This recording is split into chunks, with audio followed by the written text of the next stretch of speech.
Hi, what's up, guys? Welcome back to another episode of the show Behind the Scenes in Health with Dr. Ron. You know how we do it on this channel. We talk about everything healthcare, we talk about health tech, we talk about alternative careers for healthcare professionals who are looking to transition outside the clinical practice or bedside. So, if that's the kind of content you are looking for, you're in the right place. You just hit the subscribe button so that you get notified whenever new videos are released on this channel. We're trying to up it up to having more content rather than doing just once a week. So welcome, guys, and to our returning viewers and subscribers, thank you guys for sticking around to the channel. It's because of you we're moving places. Thank you for sharing. Thank you for dropping your comment. Thank you for liking. I really appreciate all of those things. So, right, let's get into today's episode. Now, one of the questions I regularly get from persons is if I pivot or move into this, area of healthcare or health tech. I mean, how far can I get in terms of career progression? What roles can I aspire to become, and all of that? And I keep saying, as usual, yeah, tons of opportunities or different things you could do. So I'll be talking about one of those roles today, and that's the role of the Chief Medical Information Officer or the CMIO. So those are one of the senior roles you can aspire to become. I mean, and again, it doesn't end there because from a CMIO, you can move into a CIO or CTO or other pathways as I'll talk about, as we move into the podcast.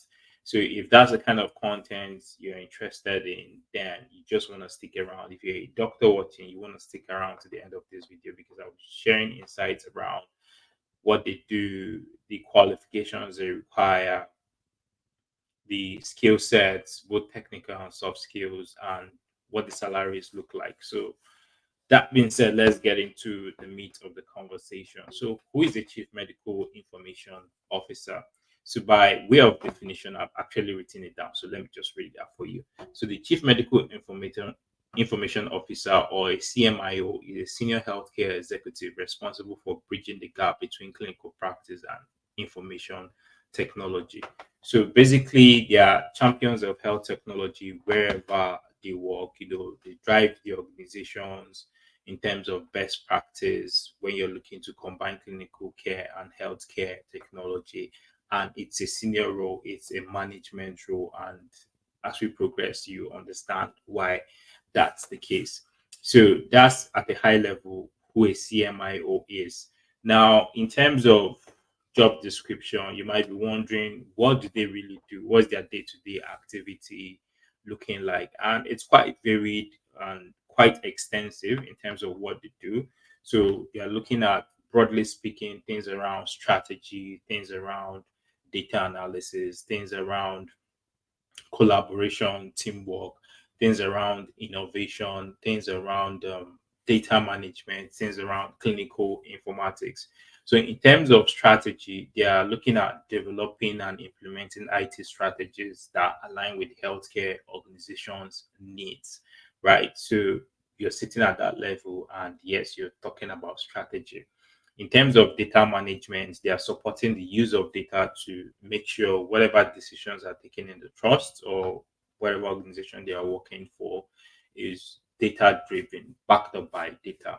You talk about collaboration, they ensure that all teams are working in sync, both the IT guys, both the clinical guys, that's the doctors, nurses, AHPs, and the rest of them. Everybody is working in sync towards that vision or goal. And again, I also forgot to mention that they're also responsible for sort of fixing the or figuring out the mission, the vision, and how they want to get to where they are going to. Right. So at the high level, this is what a CMIO or Chief Medical Information Officer does on a day-to-day basis. Now, in terms of career prospects or advancements, like I mentioned before, you don't just stop at the CMIO. You can move into becoming a chief information officer or a CIO. I'm going to make a separate video for CIOs, or you could become a CTO or chief technology officer. I'm also going to make a video for a chief technology officer. You can decide to move into academia where you're lecturing people around digital transformation and all of that. You can decide to start your own business, like a healthcare startup or health tech startup, right? Because you've got the skill sets and experience.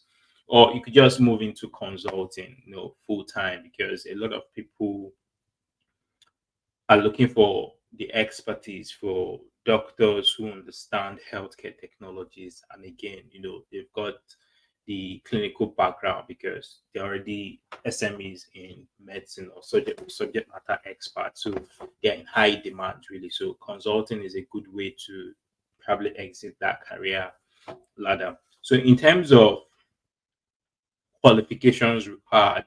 So there are a couple of things you need to set right before you start moving towards becoming a CMIO or Chief Medical Information Officer. So first things first, you need to be qualified, licensed, and actively practicing doctor. So if you're watching and you're a doctor and you've got your license, you're practicing. So yes, you've ticked the first box in becoming a chief medical information officer. So that's the first thing. Then the second thing is to now a lot of persons ask for additional qualifications or certifications, and a good one to get is a master's in public health informatics or digital health. Yeah, I actually have a master's in health informatics, right? So that means I'm good to go to become a chief medical information officer, right? Well, just kidding, maybe sometime down the line. So having that additional certification gives you sort of also domain knowledge in what actually happens in health informatics, because health informatics, well, it's wide, and EHR systems, which is what you probably be dealing with in your day-to-day activities as CMIO, is part of what we'll talk about in health informatics. So having that degree or postgrad degree or certification is a huge benefit. Then you talk about clinical experience. Now, in one of my previous videos, I talked about the importance of having hands-on clinical experience. For people who ask me, I just finished med school, excuse me, and I'm jumping into health tech immediately. I say, no, you shouldn't make that leap. You should practice. You should get those hands-on skills. You need to understand how healthcare delivery works, because you can't work in a system where you really don't understand how you know everything moves or what happens within that system. So that hands-on clinical experience is a big plus. So if you get it, then you've just ticked another box in terms of requirements. Then we talk about technical skills. So a good technical skill to have is a good knowledge of, well, is it really technical? Well, I think I'll call it technical. Good understanding of healthcare IT systems, or maybe systems like EMR records. So if you work in an organization or a hospital or a trust wherever you are, that they use an EPR system, that's electronic patient record, EMR, electronic medical record, EHR, electronic health record. Now, this is a good time to start to understand how those systems work, how they collect data, how they store data, how the different modules interact with each other, because that knowledge is going to be very, very, very useful for you when you become a CMIO, because part of your job is you're going to be interfacing with the IT guys, directing how the development or deployment and all of that goes. So that experience is very useful. So if you're working in that situation, then this is a time to get your hands dirty. Then another good technical skill to have, which is usually beneficial or advantageous, is data analysis skill. So basic data analysis skill,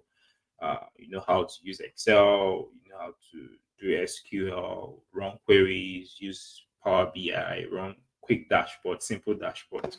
So that's another additional skill set that really helps that job role. Then salary expectations. I know a lot of people are waiting to hear this one. Salary expectations. So I mean, you're at senior level, so your compensation is great, really, if you ask me. So in the UK, and this depends on where you are. If you're in the UK or in the US, or you're in New Zealand, or you're in Canada, or you're in Nigeria, or wherever. So we're looking at your years of experience. You're looking at your location, and you're looking at the organization you're working for. So all of these affect how much you're going to be paid. So on the average in the UK, you're looking at the salary range of £80,000 to about £120,000, which is not bad. In the US, you're looking at about 150,000 US dollars to about 400,000 US dollars, which is huge, right? And in Canada, you're looking about 150,000 Canadian dollars to 250,000 Canadian dollars. In New Zealand, you're looking at 160K to 250 to 70K New Zealand dollars. I mean, these vary, these are just ranges, they are not cast in stone. Then in Nigeria, you're looking at salaries about 6 million to about 12 million per annum, again, which is fine, or which is not bad. But these figures or these salaries can change from time to time based on maybe you've gotten extra experience or extra certification, or you're moving to a new location. So these figures change day to day. And in terms of soft skills, I keep hammering on this. So we talk about um, communication skills, interpersonal skills, critical thinking skills, highly analytical skills, problem solving skills. These are very important skills to have because this is what you're going to be doing every day, and you need these skills to help you function effectively. Then another thing that is worth mentioning that you really need to do is leadership skills because you're sitting at a high level, you're managing complex teams, large teams, so you need very sound leadership skills. And depending on where you are, there are a couple of courses you can take on leadership. I mean, they're everywhere, just check them out.